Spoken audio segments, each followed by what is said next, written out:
Okay, it says on the top right, it's telling me we're on air. I think we're on air. And this has been a very, very weird week. And I think the words of CNC Music Factory perhaps sum it up the best. It's time for everybody to dance now. I'm joined this evening by, well, let's see, who have we got here? We've got Loretta and Jonathan and Bruce, and then Matt, and for the first time, Brandy, and they're up in North Dakota and part of Sky Scopes. So good afternoon, good evening, good morning, everybody. Hi, how are we all doing? How are you doing today? We're all doing quiet. So where should we start? Where should we start? Let's start with Bruce. Bruce, I see you have flown a black EPP flying wing. And my first sort of thoughts about that is, isn't the thing going to get really hot? And you said it had some sort of stabilization in it. What was that stabilization? Is it no? What? How can you run me through that? Yeah, it's a cheap Chinese product. It has a simple gyro-based stabilizer system to iron out the bumps, although the bumps in this part of the world are too big for it to handle, but it does make it much more stable to fly. It doesn't have self-leveling or any kind of navigational capabilities. It's simply a gyro stabilizer to make it a little easier to fly. It grooves better when you're flying it. And yes, it is black, and it is summer here, but you wouldn't know it. So it doesn't seem to get exceptionally warm or anything. And it's just another example of what the Chinese are tuning out. And just as well, I think of it, I saw on the newswires this morning a drone factory, the ISIS or whatever, their drone factory, they have a huge foam flying wing there that they're putting up as an example of the ISIS technology, which is basically store bought out of China. And obviously they're using it for nefarious purposes. But yeah, China's making a lot of stuff now, and some of it's getting pretty good. Yeah, I don't want to. I've resisted posting some stuff that we've been sent, lots of stuff that we've sent, and all I will say to that subject is I was more impressed by the checklists and systems and procedures that they have in place for the use of those aircraft. That speaks to me more to organization, but it's pretty horrible, and they're using it, and they know what they're doing. It seems they definitely know what they're doing. Yeah, I mean, I wrote, or was it now 14 years ago, I predicted that terrorist organizations will be using commercially available drone technology to do bad things. And I wrote a book, which hopefully I'll get published in the next month or two, which sort of my experiences of how I've tried to convince the mainstream authorities that, hey, this could be a problem in the future. And it's turning out to be that way now. I mean, you know, we've got them using the Phantom 4 drone or Phantom drones and all sorts of things. So we really need to be aware that everything has a dual purpose, good and bad. And now we're starting to see the bad side of this drone technology. Yeah, yeah, it is. Yeah, so I've resisted posting it. All the checklists and stuff are amazing.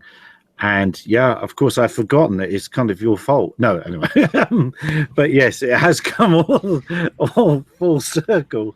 And I think the difference is there's quite simple ways of buttoning this down, of making it not possible.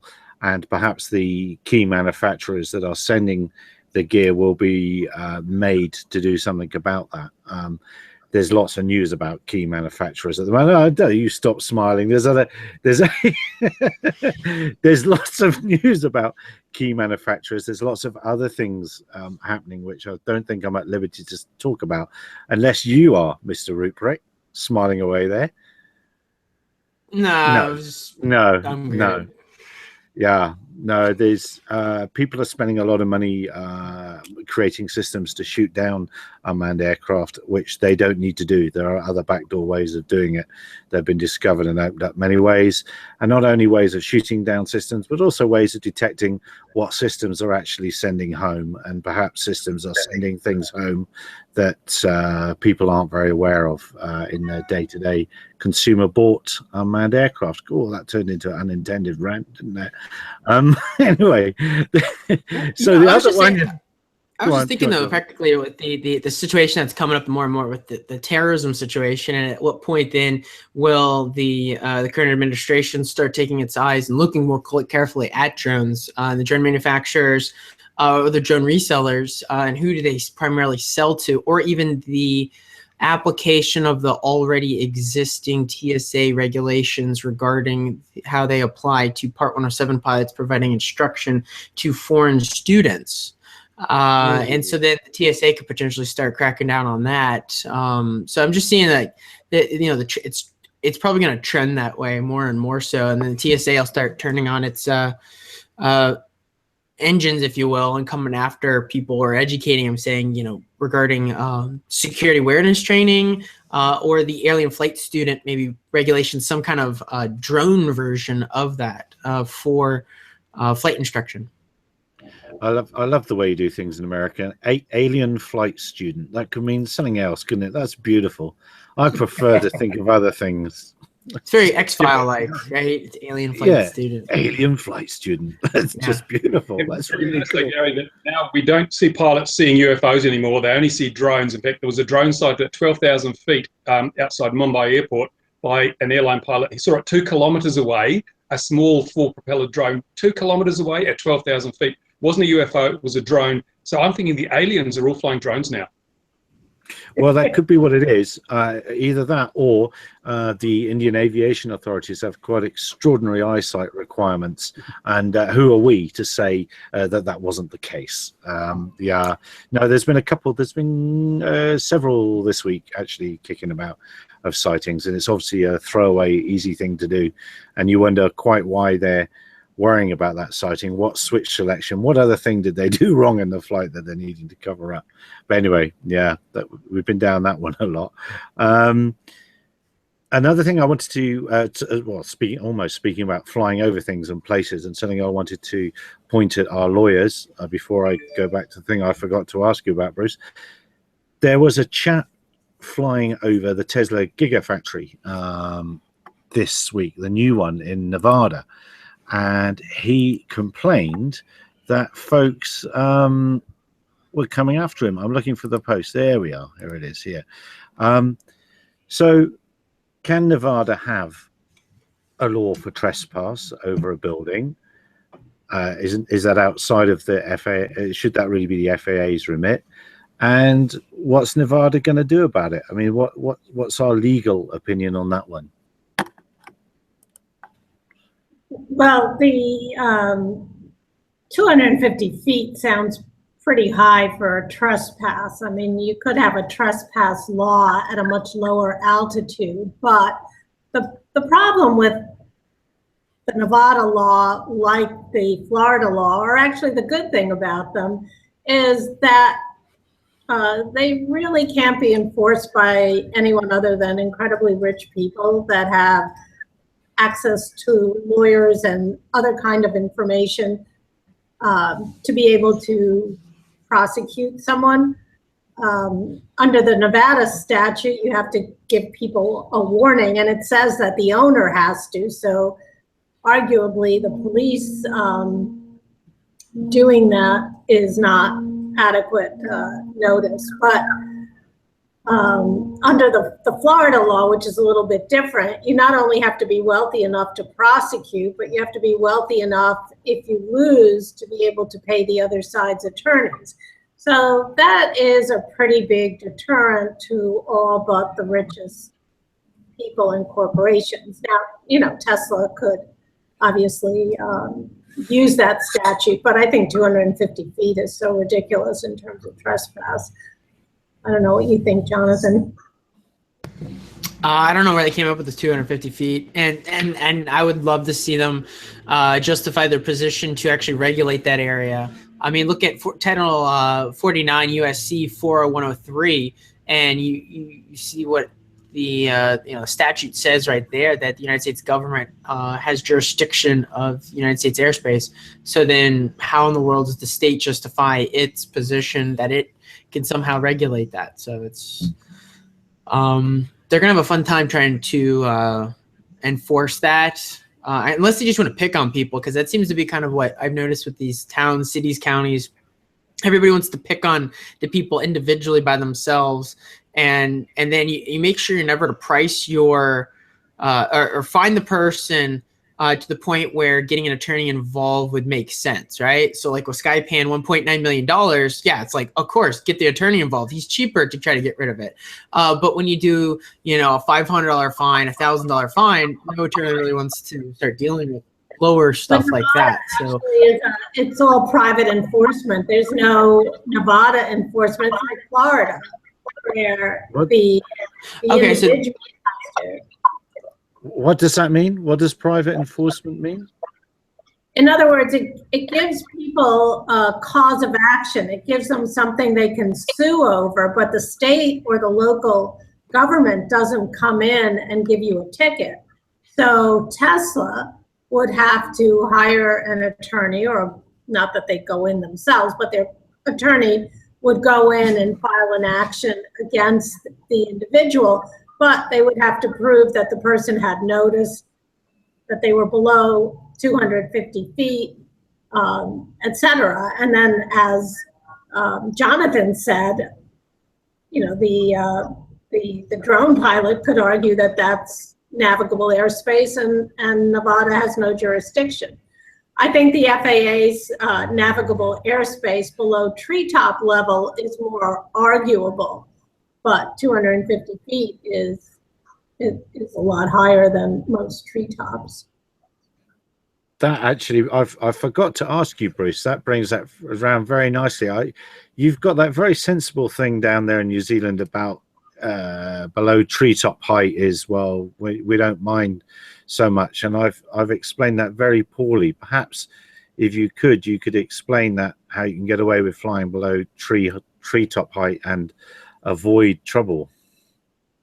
Yeah, we have a thing called a shielded operation, which means if you're flying, well, I've specified basically a shield is an object that you fly below that is within 100 meters of where you're flying. So that provides sort of like the highest point within 100 meters. As long as you stay around that, you are considered to be operating in a shielded operation, unless you are within 4 kilometers of an airport, in which case you must also have what they call a barrier, which is something that can arrest the flight of the model, and so be a long row of trees or something between the flying area and the airport. But I just had an interesting discussion with CAA here in New Zealand, and they've tripped themselves up because their regulations do not say what they want them to say.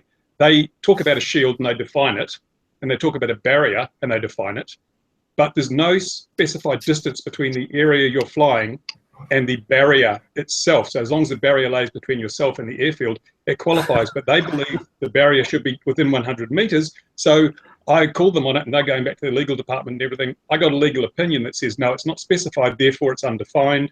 Therefore, they cannot say it has to be a certain distance. So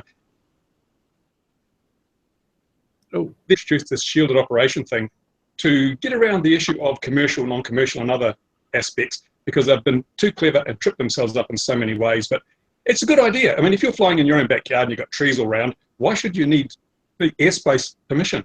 It's ridiculous. You're not a hazard to airspace. And for example, we fly our racing mini quads in forests beneath the tree canopy, and you would say, well, there's no hazard to normal air users, airspace users in that application, because if you're flying a 172 or a 747 below the tree canopy in a pine forest, you've got bigger problems than a model. So, you know, it is good in some ways, but it's so badly worded, so badly implemented, so rushed that they've tripped themselves up. Now they have to go back and revisit the whole thing because I pointed out the anomalies. It's you again. You're always the problem, aren't you? Yeah, you're always the problem. I am. But it's yeah, but that's a good start, isn't it? Down the road of sensible regulation, isn't it? Surely. It is a good start, but then we have the other situation where in New Zealand, the default for permission when flying over a property is you may not. You actually have to get permission before you can fly anywhere. So in the case like the Tesla factory, they would simply report that to the aviation regulator, and you'd be infringing the regulations because you flew over a property without the permission of the property owner. Doesn't matter how high, doesn't matter where it is, you've still got to have that permission. And that really has killed the hobby here in many ways, and it makes it almost impossible to conduct any kind of commercial operation without certification, because commercial operators can fly over a property without permission, but everyone else can't. So hobbyists, you're pretty stuck. So how are things certified down there then? Well, you go and pay someone about $1,600 to $2,000 to do an operations manual and safety plan, and then you file that with a whole fistful of money to civil aviation, and they certify you. There's no checks to see whether you can actually fly a drone. That's irrelevant. You just do the paperwork, pay the money, and you're good. Yeah, that seems to be a fairly common thing. That's certainly happening here as well. Yeah, okay. Now, Bruce, you're still on the line, as it were. So that mini race wing that's also behind you, how's that going? This one, yeah, here we go. Yeah. Yep. Doesn't Is fit it wider angle? Yeah, have you flown it yet? No, I haven't. Unfortunately, I can't understand it. I mean, I review a lot of products, and I'm surprised at the number of manufacturers that send me something that fell off the end of the production line. If I was sending something to be reviewed by someone who's got a worldwide audience, I would make sure the product I was sending was absolutely perfect, because I wouldn't want to just grab one at random. But this was a pre-production one. It's a prototype, and there are a lot of issues. I've had to rebuild a lot of it to get it to the point where I would say it would be representative of how production unit should fly. So yeah, it's taken a lot of time, and I haven't had the time to complete that yet. So I don't know how it flies, but little things. Obviously, in a prototype, they've used 3D printing instead of injection molding, so the accuracy of the 3D printed parts is pretty dodgy, and it's all been manually. The cores have been cut with a hot wire, which means they're not very precise. So yeah, I'm reluctant to judge a product on the basis of something that's so prototype-ish, but I will try and convert it to, or fix it up to the spec I would expect a production unit to represent, and then test flight then. So yeah, it's a very long process. People say, wow, you do these reviews, it's so easy. It's not. Sometimes you have to do so much work just to get something flyable, because some of the Chinese products too, some of them come and they're just a bag of misery, and you've got to make them work, you know. I nearly took a video today of my workshop just to say that I'd love to keep up with Bruce, but I can't because I've wrecked it. I feel ashamed. Every time you post a video or two in a day, I'm like, oh no, and I've posted nothing. So that's no good. You can't keep up. I know it's hard work. Let's head to North Dakota now, and let's talk to Matt and Brandy, particularly about the Poynter drone journalism courses that are coming along. Brandy, you've taught drone journalism. What on earth does that mean? Well, I think statement. I have given speeches at, I guess, journalism seminars within our state, but I think it just kind of draws the question of journalists use drones as an effective tool for, storytelling, data gathering. I guess is what it all boils down to. It's really great to see Poynter doing something like this. I think it's really needed. Newsrooms out there decide, oh, this is the next best thing. We need drones, but out and make sure everybody is, certified correctly. Are they going to make sure they have the right insurance to cover it? Flies off and hits something. So it's really just good to see something like this. I think it's very well needed. For kind of the ethics of using them, because this is a new technology. I would say there's probably some gray areas when it comes to journalism, just as far as we can fly a drone over things like car accidents or protests. Us can't fly over people, but near it, I suppose. Just because we can doesn't. The example of a car accident. That's something that's pretty common. Reporters get sent out to. We go to the scene, look at everything, take some pictures, and it might be helpful to shoot a drone up in the air and get that overall view. But it's one of those things. Is it really advancing the story, or are we just creating content for people to click on, the whole clickbait thing? Well, because but you're okay over there because you're covered by alternative facts now, so you can do whatever you like. But it is journalism is a bit of a crux in America, isn't it? But anyway, moving on swiftly. So do you fly yourself?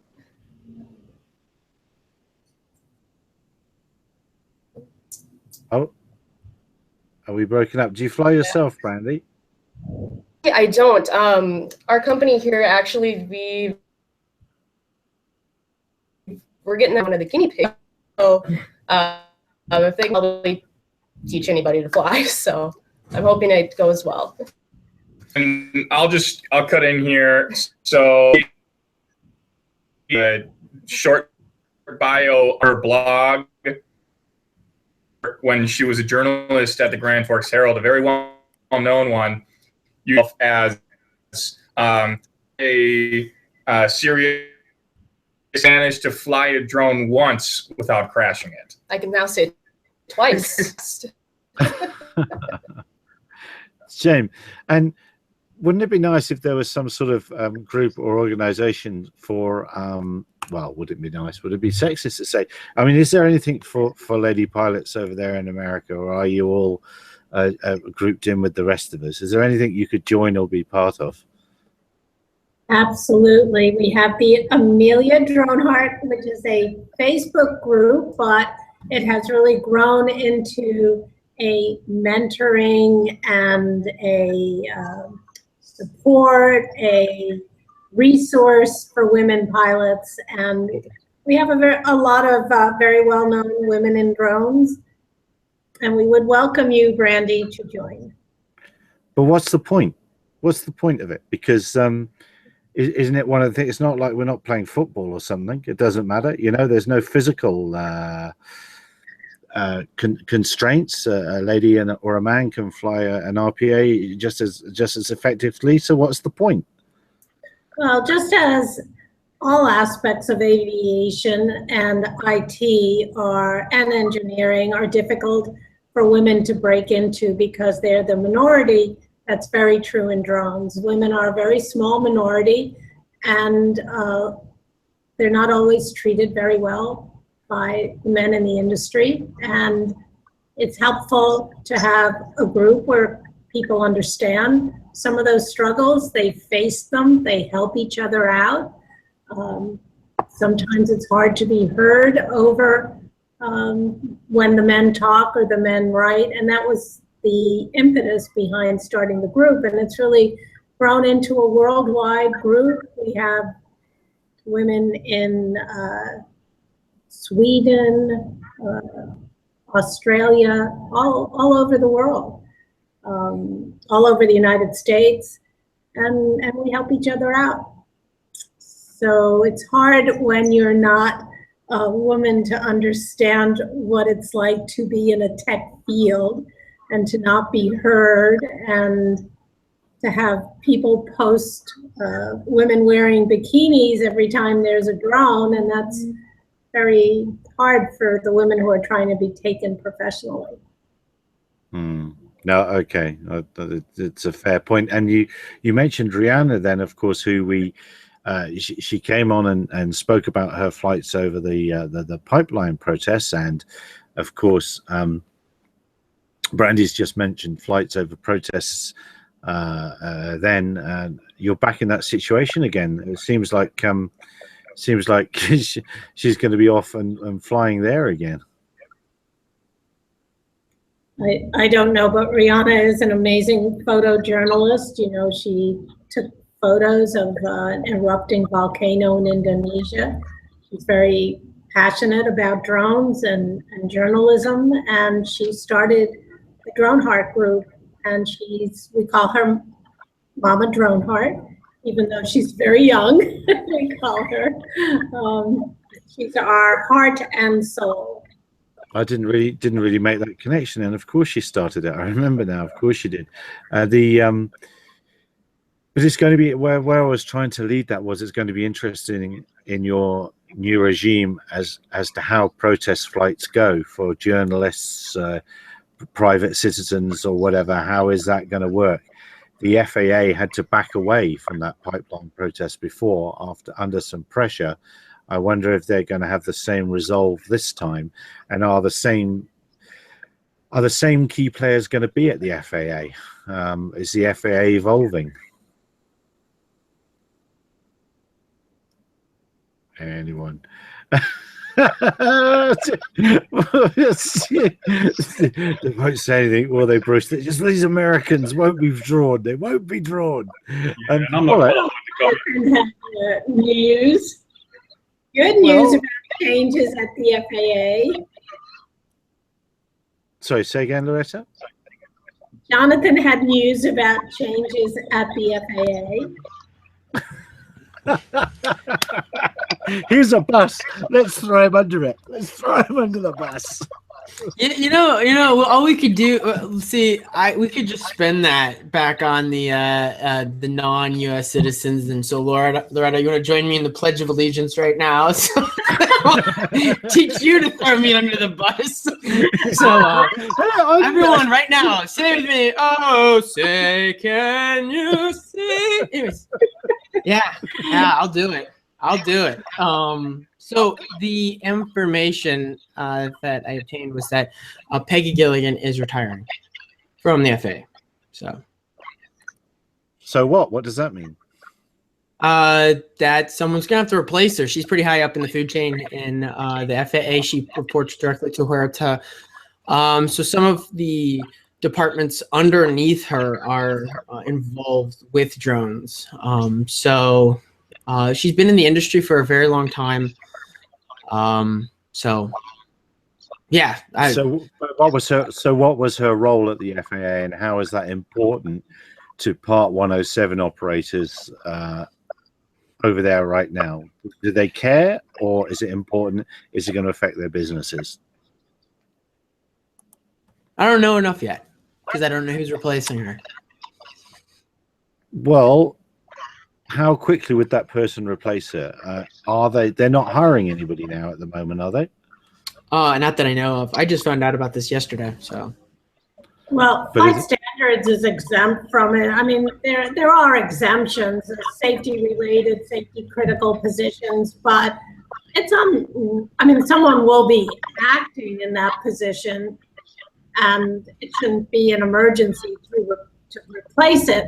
But I'm sure they're going to want to. Whenever there's a change in administration, there's a lot of chaos anyway. So, you know, with Peggy leaving is going to be a huge hit because she's been there for so many years. She knows the agency so well. So even if she's not doing the day-to-day drone work, she's been in charge of that organization since 2009. And she's been in the FAA for probably 30-something years. I started with Peggy and I worked together in New York a long time ago. She's an attorney. Worked in New York for a number of years. Bruce, I think you might be down with the volume a tiny bit. I think, Bruce. Please, I think you're just triggering the thing. So you work with Peggy. Thanks, Bruce. You work with Peggy, Loretta? Yes, I did. And so I know she's been pretty key because I've had a few email exchanges with her. So she really is kind of the brains trust for the UAS side of things at the moment. Well, of the whole aviation safety, which is much bigger. I mean, Peggy is responsible for airlines, pilots, manufacturers. I mean, she has a huge chunk of the aviation safety piece of what the agency does. UAS being part of that. Will there be somebody lined up to? Well, I guess there would be somebody lined up to replace her. And you're saying that she's not part of the financial sort of, or not financial, the hiring and regulation restrictions, you know, or slowdown. Well, I'm not saying that. I don't think those high-level positions are per se covered. That position is going to be filled, but you know, they're going to bid it out. I'm sure they're going to possibly bid from outside the agency. So, you know, it's not like it's done immediately. Although if they already know who they want in that job, then it might be done faster. If they, her deputy is eligible to retire too, but who knows, maybe they would just elevate him.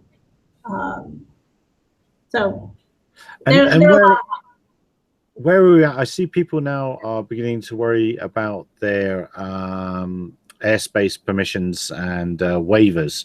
Will they be delayed in the current situation? Well, you know, if there's funding cuts and they're not hiring. I mean, the people doing the waivers are contractors. So it depends on whether or not the agency funding is cut or just their ability to hire personnel. But I mean, I hope that they go to a simpler system since they already have grids. If they would just release the grids, and someone apparently FOIA'd the grid for a particular airport and got it. So maybe if somebody does an FOIA for all the grids, maybe in 6 months you would get it. Yeah, I saw that as well, and it's not the first one I've seen where that has happened. And what surprises me is the surprise from people when they find out those grids exist. It's like, yeah, it's so. But that must be part of the bigger plan to make it a simpler system, because if once you release those to the wild and public, then you know before you ring Jonathan up and say, Jonathan, please sort me this out. You know your chances, I guess. I would dial Jonathan up anyway. He's such a good guy. I love you. There's a lot of love down there in Florida, and there's a lot of love down there. Are we allowed to mention anything personal, Jonathan? No, maybe not. Wait, that sounded weird. Like how you just said that. That's yeah. Well, I was just alluding to the fact that you're having late nights at the moment and things like that, and it's not because you're out partying hard. No, that sounds even weirder. Like, yeah, well, you know, we can talk around this until you have to admit it. You know, well, you know, congratulations are in order, but far be it from me to say that. No, yeah, there's a lot of befuddlement about what's going on with the delays perhaps in the FAA, and people are worried. Is there a chance that if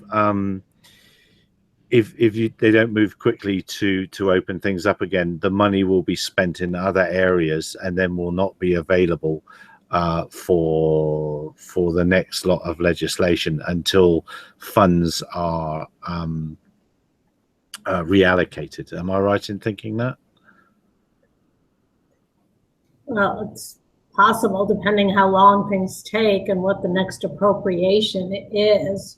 But I think if you saw Lisa Ellman's article and some of the media that picked it up, I think she's trying to make a case, and that has really to do with regulations, that in the drone industry, regulations would actually be an incentive to expanding drone use and drone technology, whereas, you know, in most industries, regulation is a drag on invention and use. So depending on, you know, who hears that message in the administration will, you know, depend on what happens. Hey, nice to meet you, Matt. Great to meet you, Loretta. John. It's off in the world. I was just going to ask actually, how's the world looking for North Dakota? Because it is it's the other side of the country, isn't it, from you guys, really? So the world must look slightly different from up there. But it's still part of the United States of America. So Matt, you want to join me in the Pledge of Allegiance? No, he's gone. He's decided not to. He's run away. He's run away. Is there anything else that anyone's seen this week that's really caught their attention? No. I think this last week is really, it's why Sybil said at the top of the show, this week things have really slowed down. I get a sense that there is people are being reserved and pulling back and not making comment, not making press releases, not doing anything until the waves stop crashing against the shore at the moment over there. Things calm down. Can't think of a good analogy. What do you reckon, Jonathan? It seems like there's a lot of turnover. You know, you come up with some information and you see it out there and it's like, wow, that's not actually really anything new. I mean, especially that little article that just went around yesterday. Was it the day before? It was either Sunday or was it Monday? The information came out about that guy getting arrested over in San Francisco, I think it was, or Pacifica, and that's been happening more and more of those. But at a certain point, I think people are just going to stop caring about a guy getting arrested under state law for flying supposedly too close to a helicopter, because it's kind of happening more and more and more and more frequent now. It's if so-and-so got another night waiver or so-and-so got an authorization. It's like there's not really any new things that are starting to come out. It's like stuff we've heard for the last year. It either just changes slightly, such and such got a 333 exemption. Now it's such and such got a that, and then it's it's not worth a press release anymore, is it? Yeah, we've got to the point where you are the 900th person to have done that. Therefore, not so much. So you say San Francisco, wasn't I thought that there was a helicopter somewhere else. Or maybe that's more than one guy's been arrested recently. It's been happening more and more that people are flying their drones, and then there is some type of aircraft in the air, and then law enforcement arrests the person because of that, using that as a justification. I mean, the earliest, at least, case that I know of where that happened goes back to, I think it was like 2014 with that Foley case up in Connecticut. Remember that, where the cop ended up like calling the guy's boss or something, and the guy got fired or something. It was like this weird situation, but it's been going on for the last couple of years. It's nothing really new, and it just seemed to accelerate it a lot more within the last probably 6 months. There was at least 2 arrests and prosecutions under North Carolina state law for flying near. One was an active helicopter situation over near a hospital. Another one, I think, was a similar situation. And then there's the situation with Arvell over in L.A. He was supposedly flying, I guess, too close to a helicopter, and he was arrested under L.A. ordinance, and he was prosecuted. That ended up going to not guilty.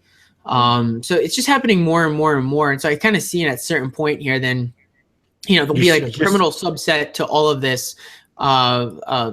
Criminal prosecutions will be coming, I think, more and more frequently under state law, where they'll come up with some creative repurposing of the laws. And so the ones I've been seeing are primarily like repurposing of like trespass statutes, noise ordinance violation, careless and reckless operation of an aircraft or of a vehicle, aircraft, or just careless dangerous kind of. They craft them very vaguely sometimes. I mean, that Zabludowski guy that flew his drone in downtown Manhattan, he was prosecuted by the FAA as well as by the New York police.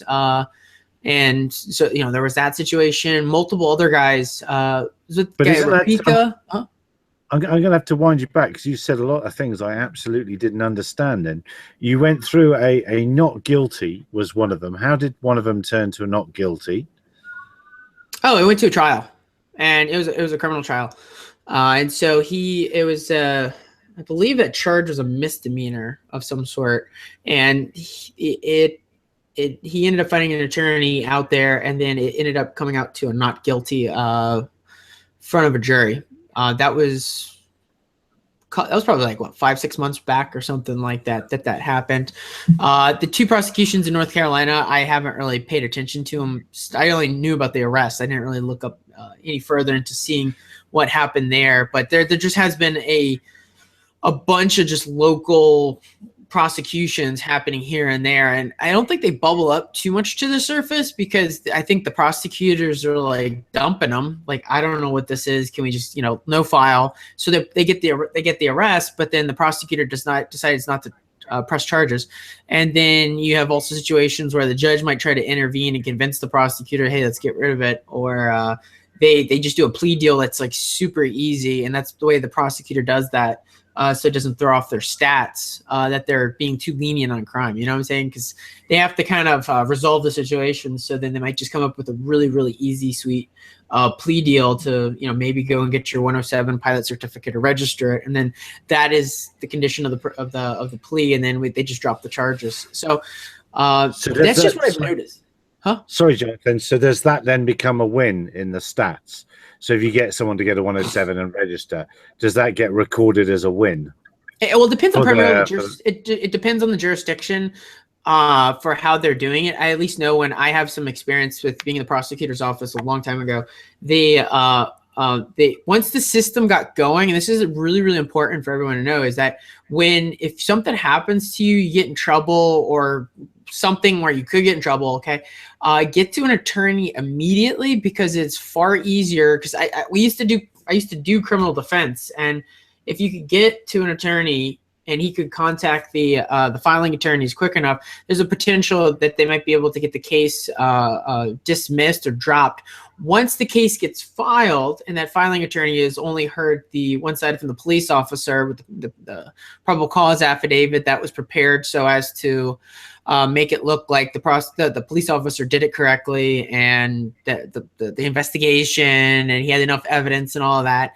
If the prosecutor only hears the one side of the story, then he might choose to just file the case. If the case gets filed, then what happens is that the stats look like you initiated a prosecution, and then if you just dropped it, then it looks like you're not being, if you will, tough on crime. If you do a plea agreement, which it's like 95% of all criminal cases are plead out, then that doesn't affect your stats for purposes of if you're having oversight from the legislature of your state watching to figure out, well, what are you doing down here? You seem to be very lax on crime. You're doing a lot of no files. Well, it could have been they had just a bunch of really crummy cases, and they erred on the side of always filing. And so then they realize, oh, crud, we can't get rid of this. And then the defendant doesn't want to plea out.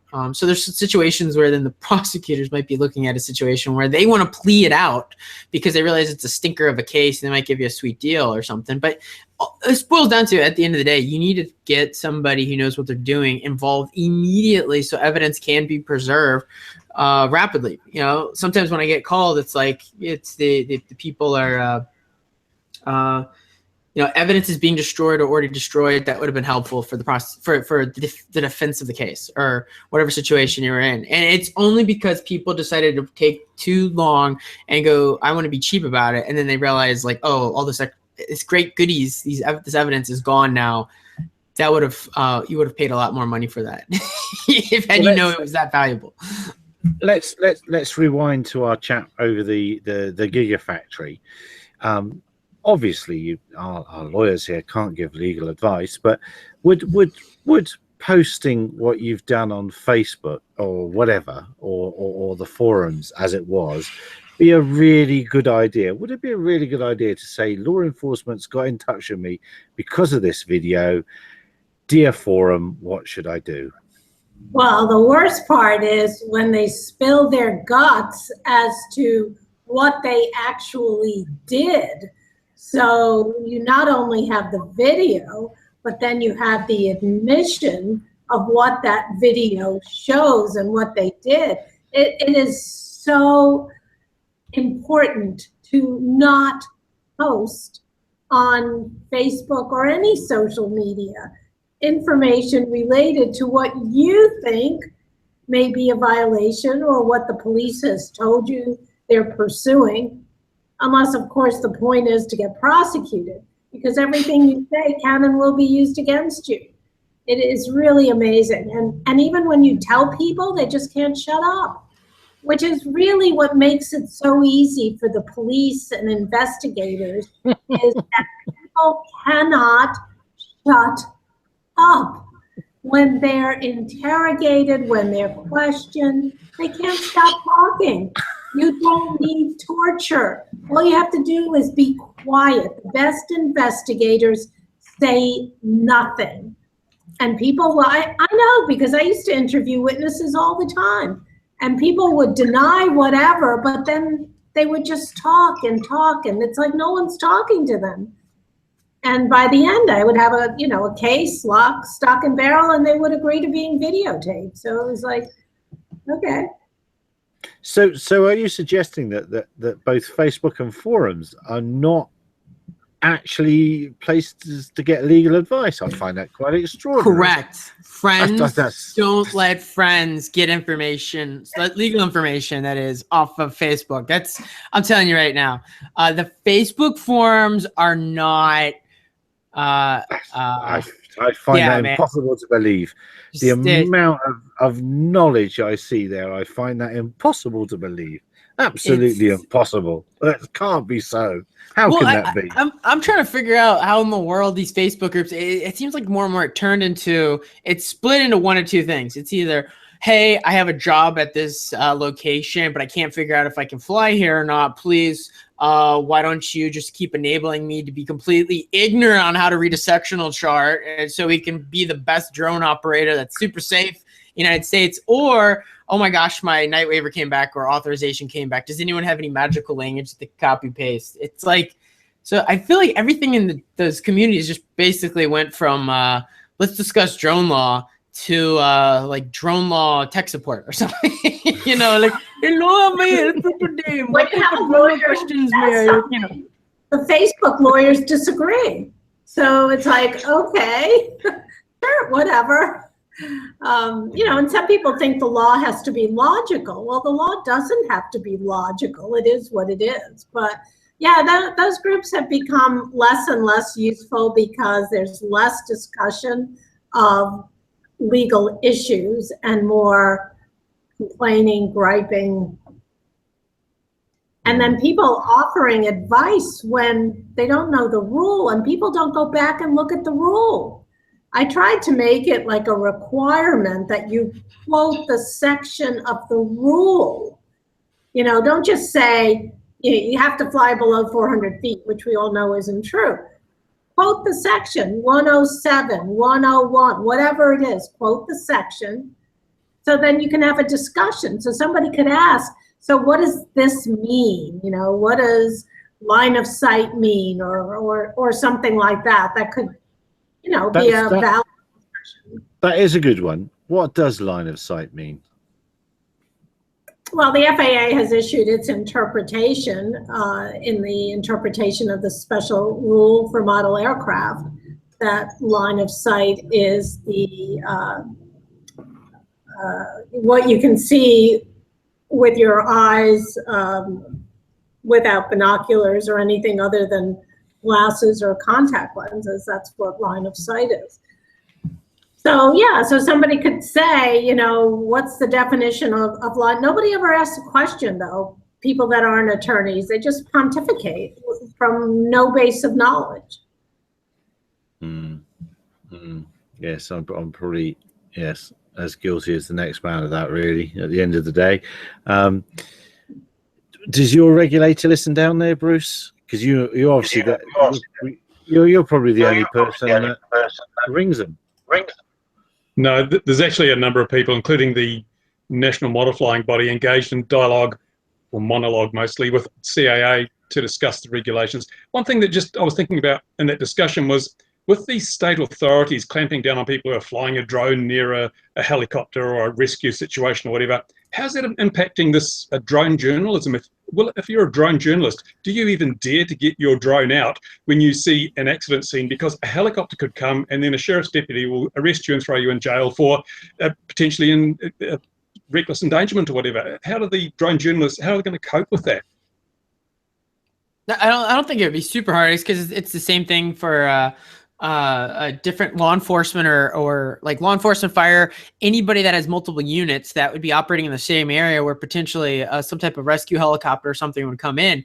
You could sort all this out beforehand. So what are the legitimate news agencies in the area? And so everybody that works for such and such news agency that's going to be out there has to have accredited, like badges with their picture and stuff. So that way you have an understanding that these guys are here legitimately by monitoring the radio. And then it potentially, or the helicopters actually are going to be on a certain air-to-air frequency. And so that can all be normally sorted out.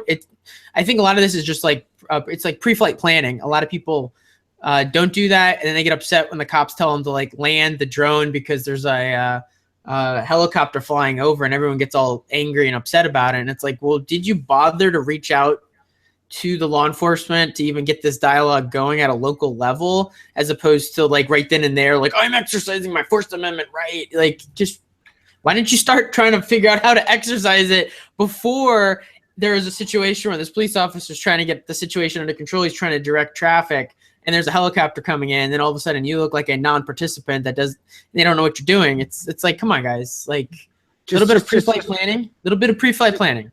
Just run me through that. How would flying your drone be a First Amendment right? I don't quite. Is that what you were meaning there? Would somebody really say that?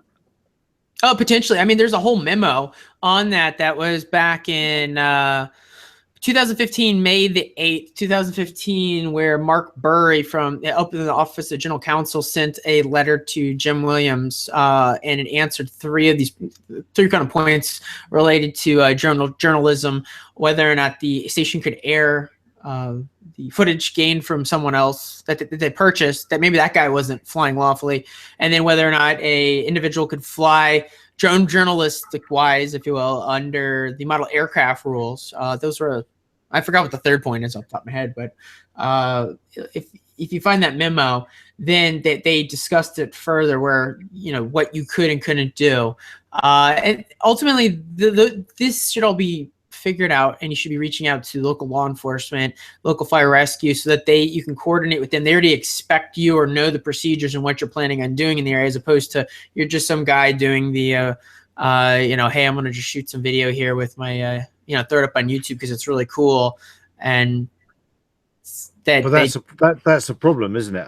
I suspect Brandy will be the drone journalist, and she'll do the right things, and she will have gone and liaised with the police and done all those other good things. But the guys that are coming along are the guys that are going, oh, look, there's a helicopter near my house. I wonder what that helicopter's doing. I'm going to go and pop up and have a look and see what's going on over there, and maybe I can make a. So that's the. And isn't it? You know, if you see an ambulance coming down the road with the lights flashing, don't you guys in America get out of the way, because that ambulance might be going to go and rescue one of your friends or relatives or whatever? Isn't it sort of a basic thing? It's like, you know, if there's a rescue going, isn't this something that's a topic that's outside of regulations and outside of all that sort of thing? You should be getting out the way, surely. Or am I being naive? Well, I would say that two sides of that coin. You know, one, there's the legitimate, you know, ambulance going to the location that is, you know, that you're going to get out of the way of, so that they can respond to the scene and try to save somebody's life. And, you know, and then you take that over to like a helicopter coming in. But then there's also the flip side of that, where someone might want to intentionally just fly an aircraft over into that area to intentionally ground all of the, or be used as a justification to ground then all of the drones, so that, you know, potentially the media couldn't report on it. So it's a double-edged sword that can be abused by both sides. That's what I would say. It can be so. Well, yeah, I think we really haven't had a drone organization the way we've had AOPA, NBAA, the kind of aviation organizations that have been very safety conscious, that have really done an excellent job of getting out to their members and fostering a safe sort of operation. So it's going to be very different, because droners can be anywhere. They don't have to go to an airport. They don't have to meet up. So social media, in a way, is one of the few ways that you can reach large numbers of them. Unfortunately, there's like nobody in charge, which is a good thing about drones. I do hope that, for example, the Drone User Network gets off the ground as a much bigger network and does more of the kind of training and safety messaging and stuff like that. But really, all things considered, I mean, we don't have a lot of incidents or accidents involving drones, and certainly no fatalities. So, I mean, overall, people aren't totally behaving badly. Bruce, you've probably got some thoughts on that, I should imagine. Nah, nothing.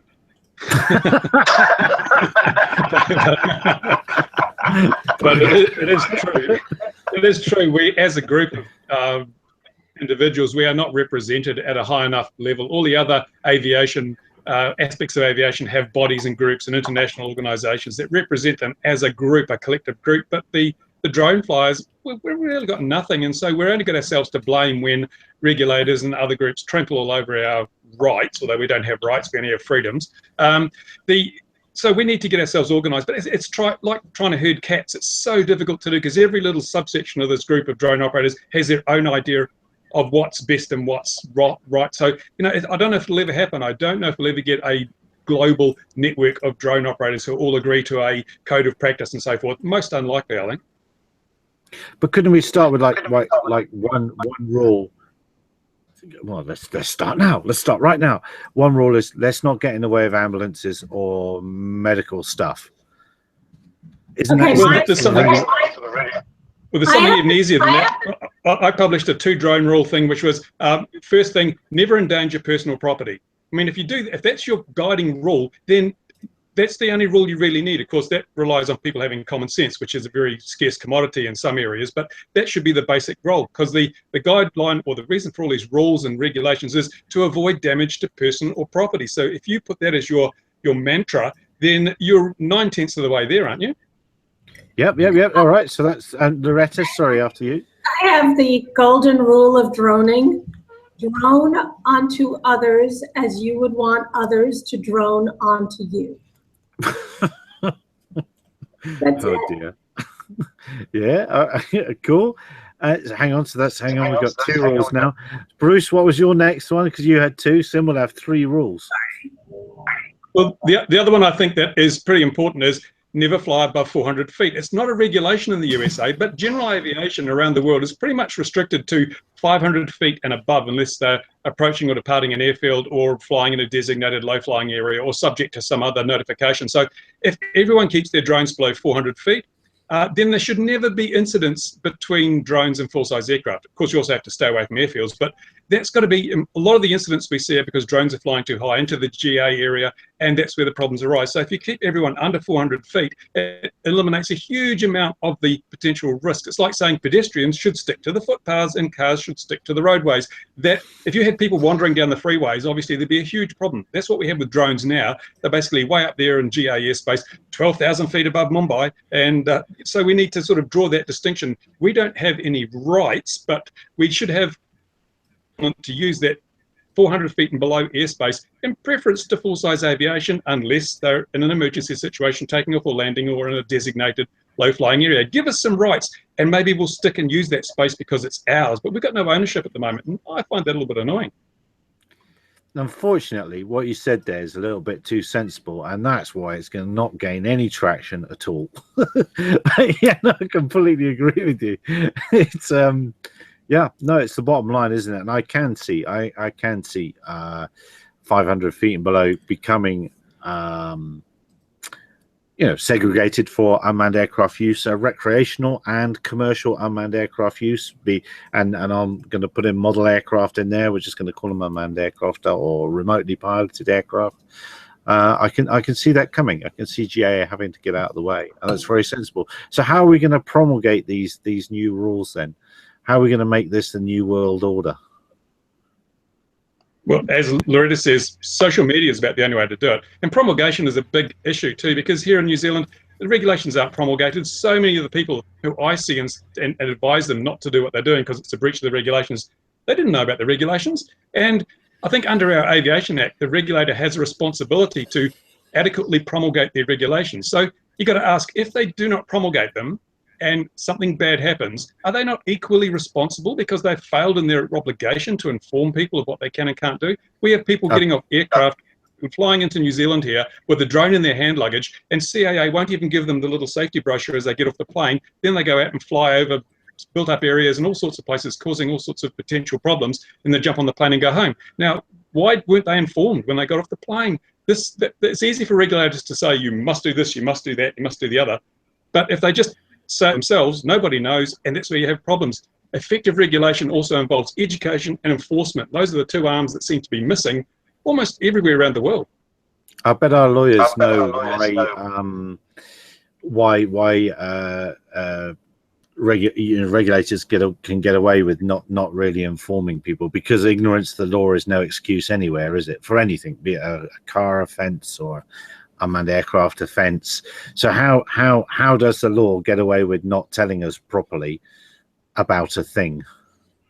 Well, I mean, in the U.S., the government's not going to be liable because you broke the rules. You know, there's discretionary function exception. So if you're not, if the government isn't violating some standard of care vis-a-vis somebody, they're not going to be liable, because you can't sue the sovereign unless the sovereign consents to sue.